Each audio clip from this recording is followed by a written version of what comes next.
ത്തിനുമേൽ league പോലും പറക്കില്ല. അതിനിപ്പോ സംഘി പണമാണെങ്കിലും സംഘപരിവാറിന്റെ പാദസേവ ചെയ്ത് കിട്ടുന്ന പണമാണെങ്കിലും അതിൽ ഞങ്ങൾക്ക് വിട്ടുവീഴ്ച ചെയ്യാൻ പറ്റില്ല.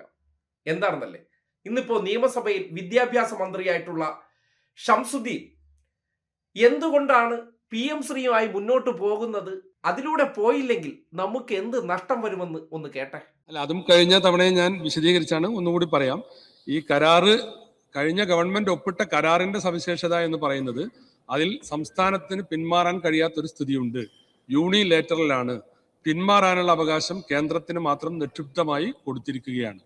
പിന്നെ അതുകൊണ്ട് ഉണ്ടാകാവുന്നതെന്ന് പറയുമ്പോൾ ഡയറക്റ്റ് ഉണ്ടാകാവുന്നത് അതുവഴി കിട്ടാവുന്ന ഒരു എമൗണ്ട് 152 ബ്ലോക്കുകളിൽ 304 സ്കൂളുകൾക്ക് 1 കോടി രൂപ വീതം 3 വർഷം വെച്ച് കിട്ടുമ്പോൾ ഒരു 900 കോടിയിൽ പരം, 1000 കോടിയിൽ താഴെ രൂപ ആ ഇനത്തിലും, പിന്നെ അന്യായമായി ഇത് ഒപ്പിടാത്തതിന്റെ പേരിൽ മറ്റ് കേന്ദ്ര ഫണ്ടുകൾ തടഞ്ഞു വെക്കുന്നു എന്നുള്ളതൊരു വസ്തുതയാണല്ലോ.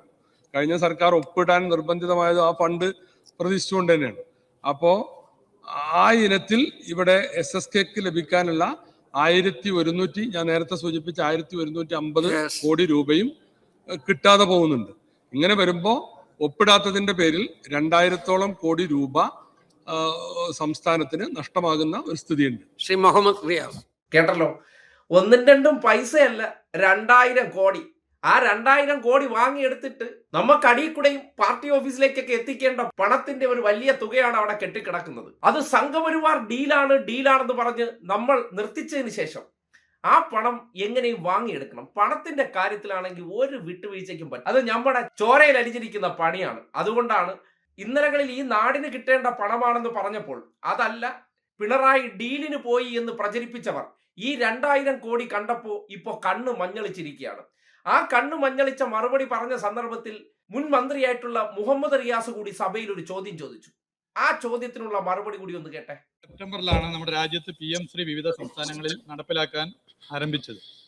ഇതിൽ കോൺഗ്രസ് ഭരിക്കുന്ന സംസ്ഥാനങ്ങൾ, ഇന്ന് പലയിടത്തും കോൺഗ്രസ് ഭരണമല്ലെങ്കിലും കോൺഗ്രസ് ഭരിക്കുന്ന സംസ്ഥാനങ്ങൾ രാജസ്ഥാൻ, ഹിമാചൽ പ്രദേശ്, ഛത്തീസ്ഗഡ്, തെലങ്കാന ഇവിടങ്ങളിൽ കോൺഗ്രസ് ഭരണകാലത്താണ് PM ശ്രീ ആരംഭിച്ചത്.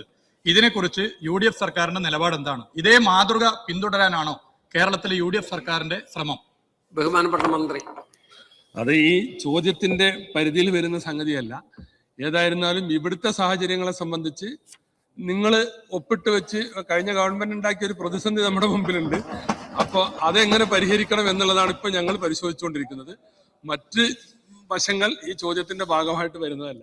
കേട്ടല്ലോ, കഴിഞ്ഞ സർക്കാർ ഈ പണം വേണ്ട, അത് കേരളത്തിലെ വിദ്യാഭ്യാസ മേഖലയിൽ സംഘപരിവാർ വൽക്കരണം ഉണ്ടാകും എന്ന പേരിൽ PM ശ്രീ പദ്ധതിയിൽ SSA ഫണ്ടിന് വേണ്ടി പാഠപുസ്തകമെല്ലാം അച്ചടിച്ച് വിതരണം ചെയ്തതിന് ശേഷം അവർ പാഠ്യപദ്ധതിയിൽ അത് വരില്ല എന്ന് ഉറപ്പാക്കിയതിനു ശേഷം MOUവിൽ ഒപ്പിട്ടു.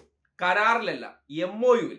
ആ MOUവിൽ സൈൻ ചെയ്ത് 8 മാസം മുന്നേ അടച്ചു വെച്ച ഫയല് എന്തിനു പോയി തുറന്നു എന്ന ചോദ്യത്തിന് മാത്രം കിട്ടിയാൽ മതി.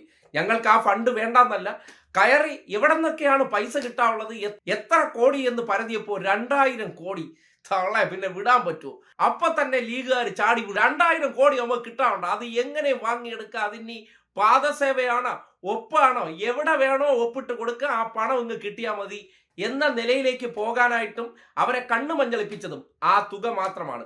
അത് MOU സൈൻ ചെയ്തു. ഏതിനു വേണ്ടി? PM ശ്രീ പദ്ധതിക്ക് വേണ്ടിയല്ല.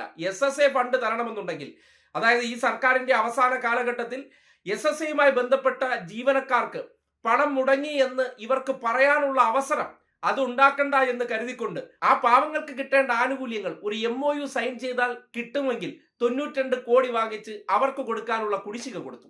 പക്ഷേ ആ സന്ദർഭം തൊട്ട് ഡീലായി, ലാവ്ലിൻ കേസായി, മകളുടെ കേസായി എന്നൊക്കെ പറഞ്ഞ് ഈ നാട്ടിലെ വിദ്യാഭ്യാസം അറബും ഉറുദു എല്ലാം റദ്ദാക്കാൻ പോകുന്നു എന്ന് പ്രചരിപ്പിച്ച് വിദ്യാഭ്യാസ മേഖലയ്ക്ക് സംഘപരിവാറിനെ കടത്തിവിടാൻ പോകുന്നു എന്ന് പറഞ്ഞെടുത്ത് ഒരു കത്തെഴുതി വിട്ടു. ഇതിൽ നിന്ന് തൽക്കാലം പിന്മാറുന്നു, ആ ഒപ്പിട്ടത് മരവിപ്പിക്കുന്നു എന്ന് അറിയിച്ചു. അതോടുകൂടി ആ ഫയൽ അവിടെ നിന്നു. അതുമായി ബന്ധപ്പെട്ട എല്ലാ പ്രവർത്തനവും നിന്നെടുത്ത് നിന്ന് പൊടി തട്ടി എടുത്തിട്ട് ഇന്നിപ്പോ 2000 കോടിയൊക്കെ കിട്ടാനുണ്ടെന്ന് പറയുമ്പോൾ നിങ്ങൾ തന്നെ ആലോചിച്ച് നോക്കൂ, എങ്ങനെയാണ് അവസരത്തിനൊത്ത് ലീഗുകാർ നിറം മാറുന്നു എന്നത്.